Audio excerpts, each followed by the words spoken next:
And I thank everyone for the opportunity to speak to you from this pulpit. It is an honor, and I take this honor very seriously. Let me tell you about my 10th birthday party. In 1966, you can calculate how old I am. In 1966, birthday parties were not fancy. In comparisons today, they were quite boring. And this is what happened at mine. It was, of course, a boys-only event. In our house, we had a finished basement, and we sat around the table. It had a paper birthday tablecloth and birthday paper plates and, the blowing the whistle toys. My grandmother made the cake, and it tasted good, and she often would say, "Why spend a lot of money?" And so she made the cake. To tell you the truth, and I have a very clear memory of it because it was the frosting was kind of brown, and I don't know, it was a straight cake, but then it went up like this. It was very, very strange. It was embarrassing to me, but I love my grandmother, and for once in my life, I kept my mouth shut.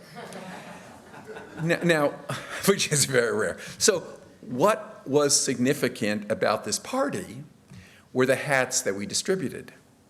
And my father was in a mail-order novelty business, and we got hats enough for all the boys. They're very unusual hats, okay? You're not going to be happy with me. Half of them were Confederate hats, and half of them were Union hats. Let me see if it fits. No. Okay, that's the Confederate. I'm not giving away my secrets. Okay, this is better. Okay, so let me put my, I don't want it to be told that I was wearing a Confederate hat on the holidays. So each one got, half of them got a Union hat and half of them got a Confederate hat. But remember, this was 1966. It would not be politically correct to do that now. So what happened? After the cake, we went outside to play, half wearing Confederate hats and half wearing Union hats. Nothing was said. No background was given about the hats, but all hell broke out. It was like Gettysburg in 1863. My party became a Civil War battlefield. Everyone was running around, tackling each other, pretending that they had guns in their hands. It was bedlam. Of course, I got hurt. And I remember my good friend Peter McCracken, he was carried off the battlefield. I have a very strong memory of this. Two people, one person on each side, he was really hurt. My parents panicked, and a truce was imposed. Today, there would have been lawsuits. But the parents were quite understanding, and the war was resolved. We can now laugh about what happened, but at the time, it was quite disconcerting. Of course, the hats were a stupid idea. But looking back at this event, it is significant how quickly things became polarized and even dangerous. We were only 10 years old. How did we know instinctively about the Civil War? It was also instinctive that we battled each other, that we divided. We saw the other as the enemy. We were unable to deal with our differences. Friendships were forgotten. When I asked people what they wanted to hear on the high holidays, one consistent theme was the fracturing of our society, our inability to hold it together, the destructive rhetoric that polarizes us. And many of us are worried that our society will come apart. Perhaps my birthday party was prophetic. But here we are facing this dilemma, and why is it so hard to grasp that God loves everybody, even those with whom we disagree? Now, what's going on in our society? Our cohesiveness seems to be crumbling. Civil discourse is decaying. To get along is seen as naive. To see the truth in the other side is weakness. Bipartisanship is attacked. Working with the other side is seen as treasonous. We must take hard lines or we're wimps. We cannot hold elections without suspicion. Let me offer the history of another America, not so long ago. What President Richard Nixon said at his concession speech to President Kennedy in 1960. Here are Nixon's comments. And as I look at the board here, while there are still some results still to come in, if the present trend continues, Mr. Kennedy, Senator Kennedy, will be the next president of the United States. I want to say that one of the greatest features of America is that we have political contests, that they are very hard fought, as this one was hard fought, and once the decision is made, we unite behind the man who was elected. I want Senator Kennedy to know, and I want all of you to know that certainly if this trend does continue, and he does become our next president, he will have my wholehearted support and yours as well. The next morning, before he boarded his chartered plane to Washington, he was really nervous. Nixon was very concerned about what he said the night before. Nixon sent a gracious telegram to Kennedy stating, "I know you will have the united support of all Americans as you lead this nation in the cause of peace and freedom." We know the flaws and criminal acts of President Nixon, but here he spoke as a patriot.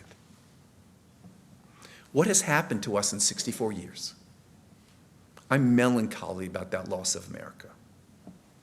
Neither Kennedy nor Nixon were saints, but they knew that a divided America was a hopeless America. Where is that America?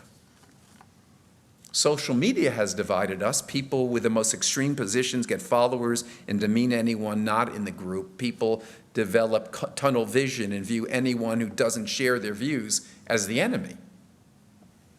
Social media promotes negative emotions. Anger is seen as more influential than other emotions for spreading messages online.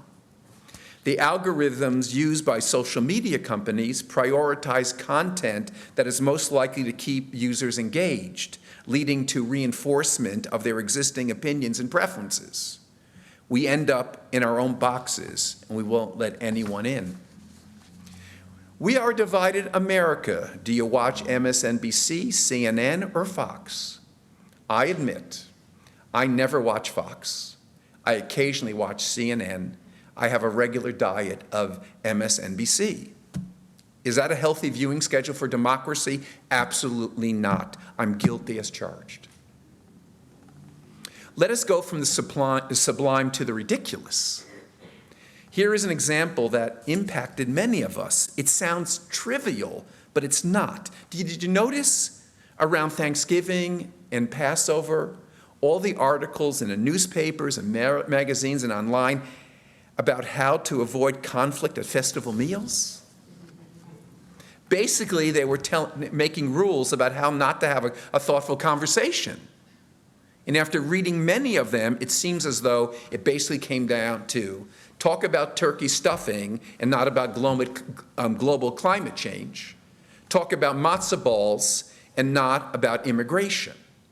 Basically change the subject. Redirect the conversation.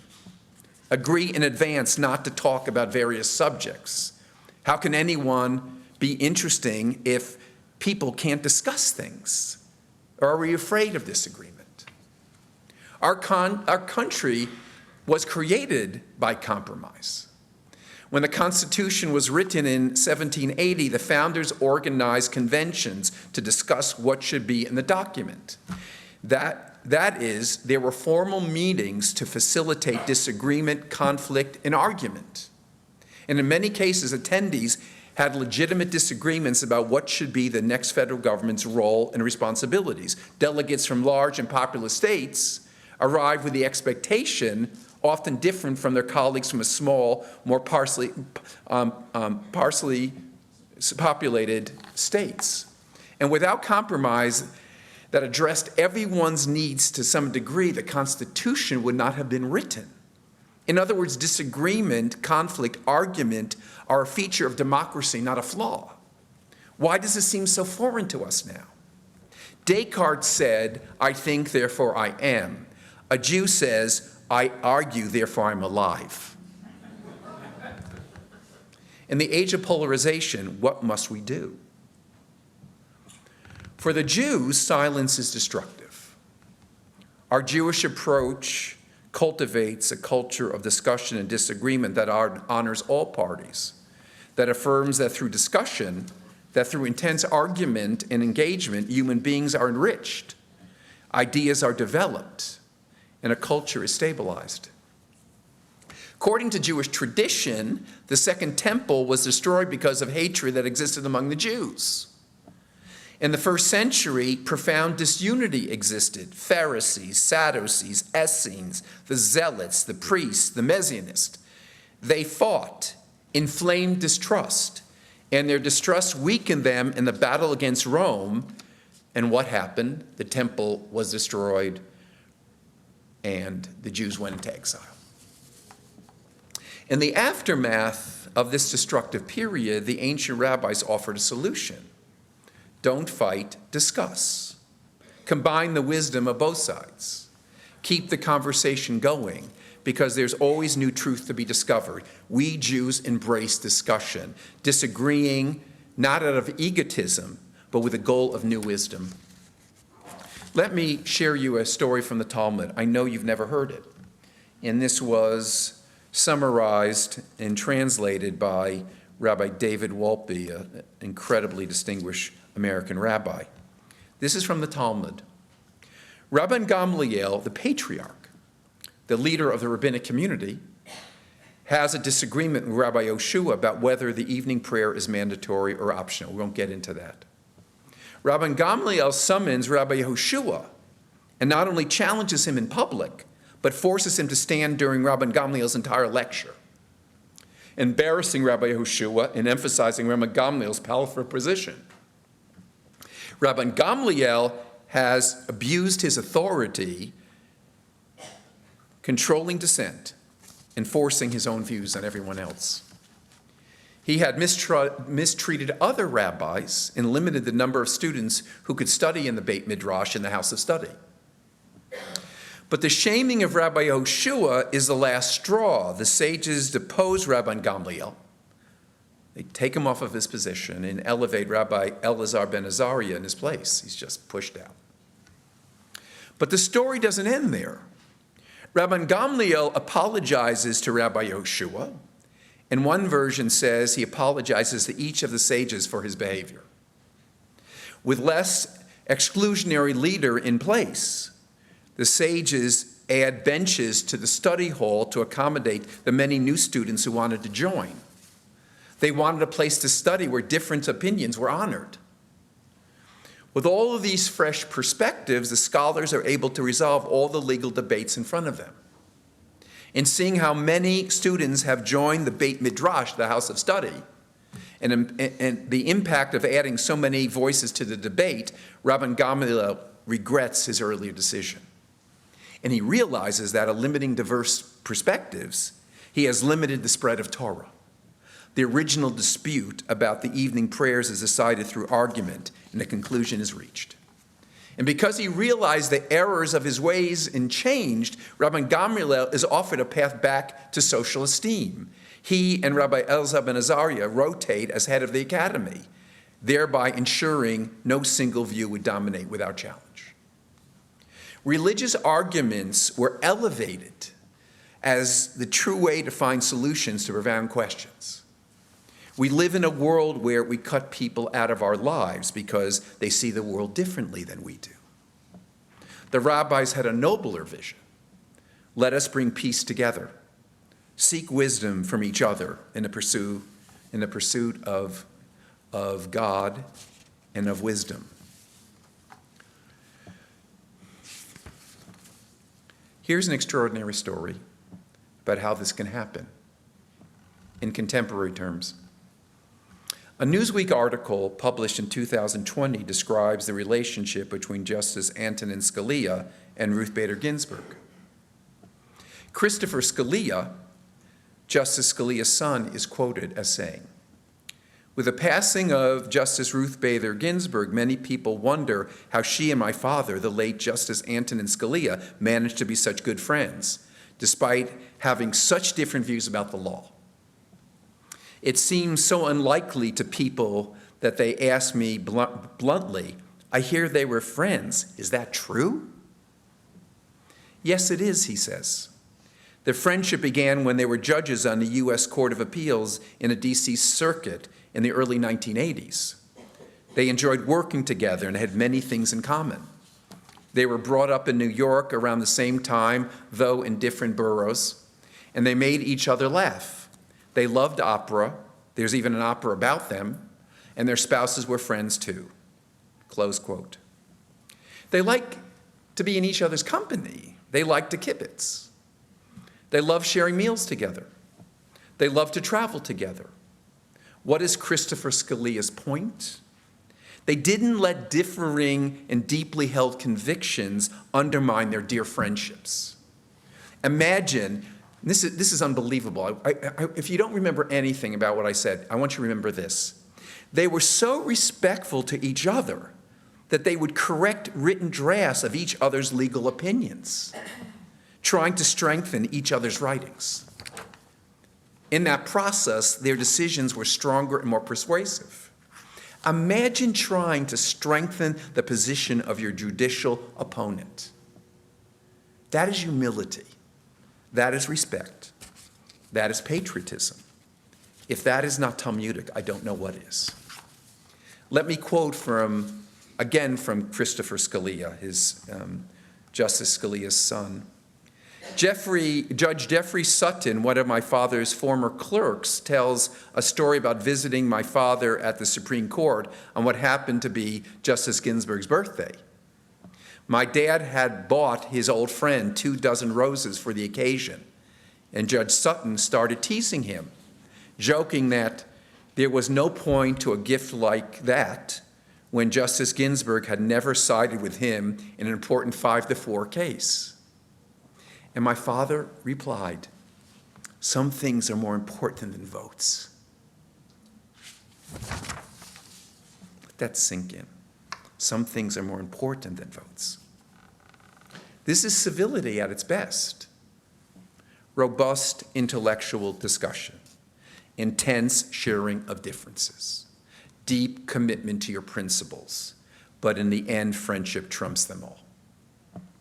People, by their nature, especially in Judaism, believe that disagreement is a blessing. But a healthy society requires an understanding that differences of opinion should not generate animosity, but respect and personal growth. A healthy society needs citizens to remember that political disagreement need not turn friends into enemies. My birthday Civil War battlefield must be the exception and not the rule. If we want our civic discourse repaired, where do we start? By listening to people we don't agree with and trying to understand their position. We don't run away from them. We don't dismiss them. We don't say the ideas that I've heard from you are just not acceptable. There's always room for discussion and respect. But we need to refuse to demonize each other, the liberal, the conservative, the Democrats, the Republicans, the Jews, the Christians, the Muslims, the Jews, the believers, the non-believers, citizens versus immigrants, blue collar versus white collar, the red states versus the blue states. Is the 21st century, in the 21st century, is civil war possible? That's a real question. Is the breaking down of our social coherence likely? I'm not sure. I do know that we Jews must fight against it. We need to be the voices of reason and dialogue. We need to teach our Talmudic tradition of how to conduct a holy disagreement. And we in our own lives have to model that as well. Just can't be a kind of Talmudic ideal and not something that we make a reality in our own lives. When a society breaks down, when the rules are thrown out, we Jews are the first victims. And we cannot wait around and wonder what will happen. Let us proclaim what has worked for us at our best: dialogue, tempered disagreement, listening, reflection, compromise, a middle ground. A recognition that if we can keep on talking to each other, there is nothing that we cannot confront or endure. May God allow us to be the light to the world that we were always meant to be, and let our tradition impact the future course of our great country. Shana Tova.